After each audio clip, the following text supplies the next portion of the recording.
Born in America, in Europe bred, in Africa travelled, and in Asia wed, where long he loved and thrived at London dead.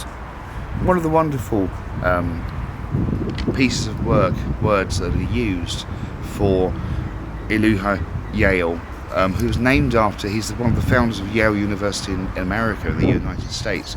And we're here at obviously St Giles's Church in Wrexham, where again it ties in very clearly with Llanbedrog, where you have the Wynn family, but you also have the Parry family, the name variations here as well, that will start that feud that I talked about in a previous clip between the MacAndrews and the Parrys.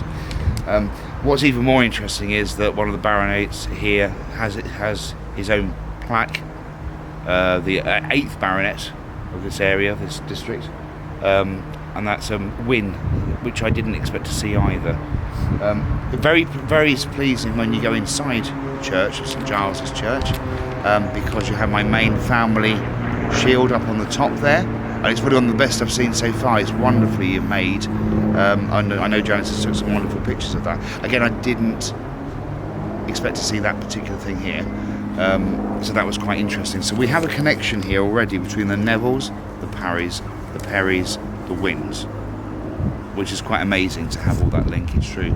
But I suppose it's not that unheard of, because all this territory was owned by the kings of Ireland originally, all the Celtic lands. And if we look at Wales through to Ireland to Tyre, and then we go straight through up to Scotland to the Highlands, that was all the dominion, the domain that was used. The church has been here for since the dawn of creation, really. It's been here for a long, long time. It has had a lot of work done in 1819. But before this church, let's take it back.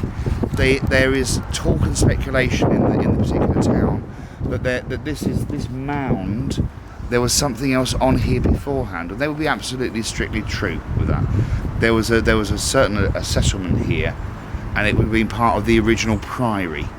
So the priors, the monks and things would have been up here. There was a settlement here, and it states that they pretty much proclaimed the land, and they would use that land later on to build this particular church, which is amazing. It's got a lot of Masonic emblemism in there. There's certainly, again, I know Janice has got the photographs of that. We can't film inside the church today, sadly, because there's a lot of people doing different activities in there. We have been round. I've seen lots of lambs of God. I've seen the Freemasons' honeycomb and beehive. I've seen the towel, the triple towel within the triangle upon the ceiling of the vault. There's enough there that screams from a Royal Order Templars, and also from a Freemasonic world as well, with symbology there. It's an amazing place to come and see. Truly recommend it to see it. So it's a shame we can't show you inside the church today. That would have been rather nice. It's important to note that obviously Lady Margaret Beaufort, King Henry VII's mother, was heavily involved in this particular church. She was also involved in St Peter's Church in Fwelly, and she was also involved in Llanbedrog Church as well, St Pedrock's. So there's all the linkage there to the whole part of this part of Wales, Celtic lands. But at least let's not forget that, again, Wales was invaded and anglicised, really, and so the way you see the Wales today is not how it would have been those millennia ago, when it was much more in the Celtic land, and symbology and various deities were valid.